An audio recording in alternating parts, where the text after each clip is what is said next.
Okay, so we're talking about rest periods.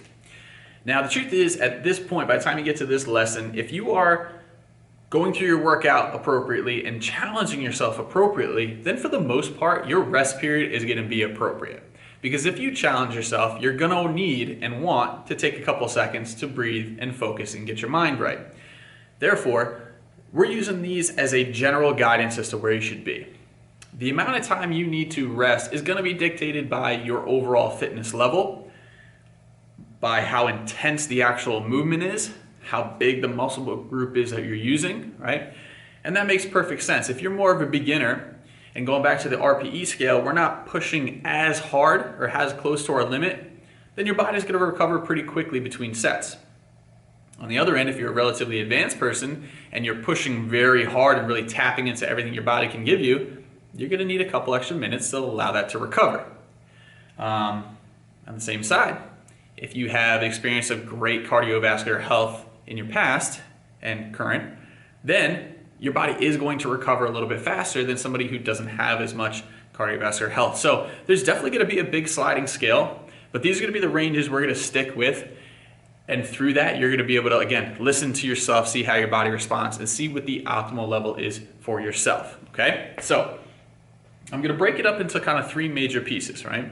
So the rule of thumb is simply you want to rest as long as you have to in order to go back and repeat the same quality effort of movement, but you don't need to rest any longer than that, okay? That's the idea. So if you have to do 3 sets of 10 on a squat and you gave me 10 reps with a squat with the appropriate challenge, we want to rest as long as you need to give me that same effort, but no longer, okay? That's what we're looking for. Here's the general rule of thumb.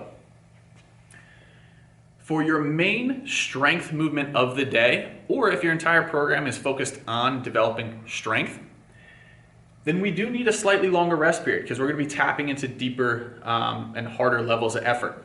So we're going to rest anywhere from 1.5 minutes upwards of 3 minutes, okay? This is going to be movements like your big heavy squats for the day, your deadlifts for the day, big presses for the day. Those are going to be the things we're going to look at as your main big strength movement of the day. And your program may have more than one of those, okay? Now, if your goal is a little bit more on the side of building a little bit more muscle or general fitness and we're not pushing as high in our limit, then our rest is going to be anywhere between 1 to 2 minutes. Most of us are going to be closer to that 90 seconds to 2 minutes, but it'll depend on the exercise, right? If you're a bigger person doing a bigger exercise like that squat, you're going to want that closer to 2 minutes. If you're doing a smaller movement, maybe it's a row, maybe it's a single arm press, you might not need as much, okay? For things like supersets, we talked about that earlier. If I'm pairing multiple exercises together, then I'm gonna rest in between those movements somewhere between 30 and 60 seconds. If you're pairing bigger exercises like a lunge movement with a pressing or rowing movement, those are both big exercises. Something closer to a 60 seconds between those two is gonna be more optimal.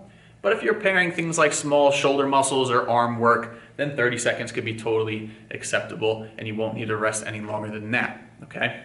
Use this as your guide.